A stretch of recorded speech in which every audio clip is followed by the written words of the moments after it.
Hi Parys, welcome and thank you for joining us today. Glad to be here. Tell us a little bit more about yourself. I came to England to play for Leicester. I only intended to be here for one hockey season, but I stayed for 6. And then I decided it was time to take a break from hockey, and I had moved to London by then.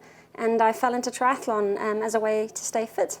And 7 years on from that, I find myself doing it full time. So now that you've become a pro, you've been a pro just over a year. How have you found your journey? It's the most incredible journey. It demands so much from you. I have a lot less free time than I thought I would. I imagined having afternoon naps in between training sessions. That doesn't happen. You're training full time, and then around that you're organising your travelling and race schedule, your sponsor commitments, your finances, and all the day-to-day things. But I wouldn't trade it for anything. It's been absolutely brilliant. I've travelled to some incredible places and tested myself and exceeded my expectations. It's been amazing. How would you describe a typical training week?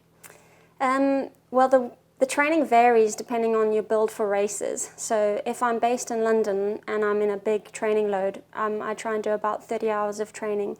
Often I'm up early in the mornings to swim, like this morning. I swim between 6 and 8 a.m. with a squad in Guildford. And then I'll be on the bike at least 4 days of the week, usually with 2 long options of 100 to 180 kilometers at a time. And then running, I only run about three or 4 times a week because of my injury proneness, and a lot of rehab in between as well. So it's just fitting in the training, a couple of big days, maybe an easier day, and I do recovery on demand. So when I need a recovery day, I take it, but they aren't scheduled. You know, any sports person hates being injured because you can't do what you love.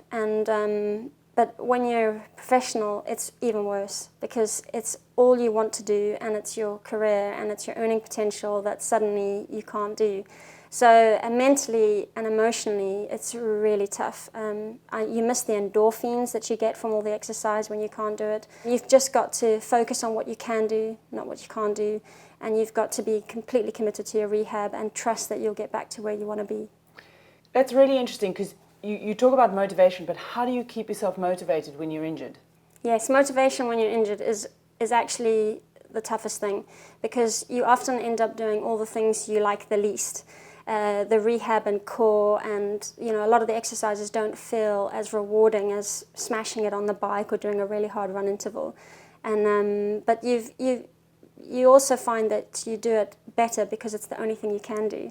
So I find when I'm injured, I tick every box. I do every single thing I can to ensure I get better as quickly as possible, and that is better. It's easier for me mentally than sitting waiting for an injury to get better. That's an interesting point because if you're going to be doing a lot of rehab, you'd certainly be looking at your sort of training styles, whether you are injuring yourself by something that you're doing. Do you use a lot of coaches and stuff like that to try and get perfect technique and have a look at maybe if you altered a position of something, you might offload your hamstring or? Yes, the thing that an injury forces you to do is really take a good look at how you got injured. There were things in the build-up. It was a freak that I tripped, but my hamstring wasn't great before. And you suddenly have to look technically, what can you improve on? My flexibility was an issue. There's some compensations I was making when I was running. So I went back to the drawing board. I looked at my core stability, at my movement patterns. When I build that back into running, I'm looking at exceptional technique and maintaining all the best aspects that I can to ensure that it's not a revolving door of an injury.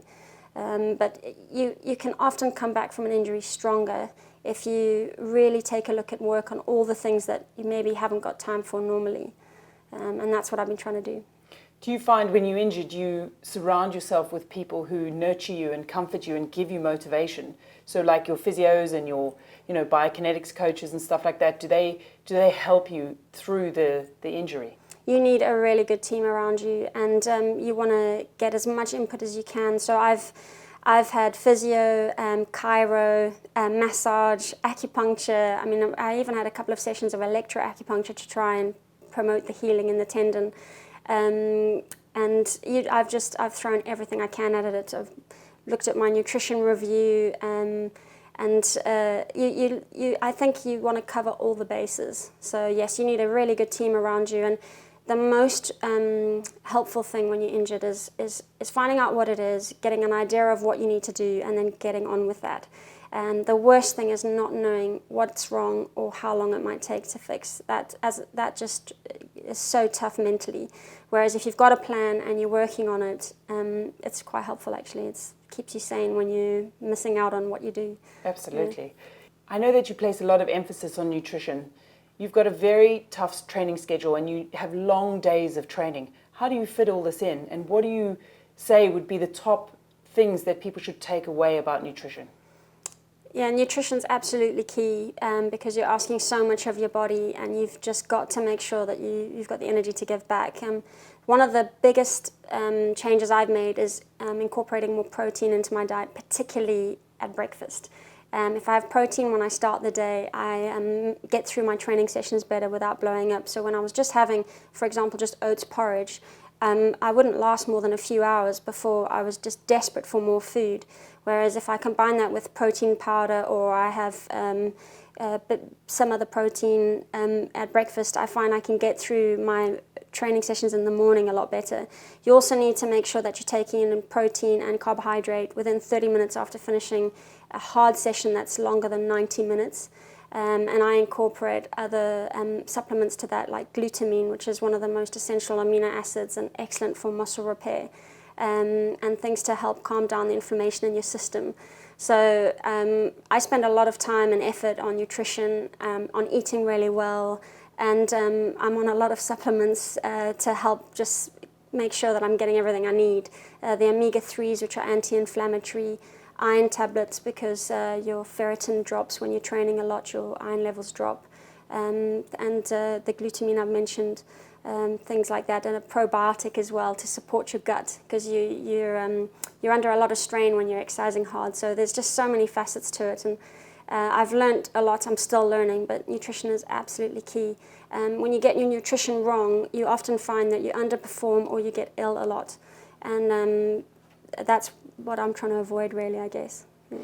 Now, I know us physios always bat on about rollers. How much rolling do you do, or do you just go for the stretching, or how much time do you allocate to that? I try and do it every day. I have 30 minutes a day that I dedicate to getting on a foam roller and doing some stretches, some basic rehab, just to try and keep out of trouble. I find when I stop doing that, I tend to get niggles building up, and when I do it diligently, I stay out of trouble. So it's obvious what you should do. And tell me what's coming up for you in this year.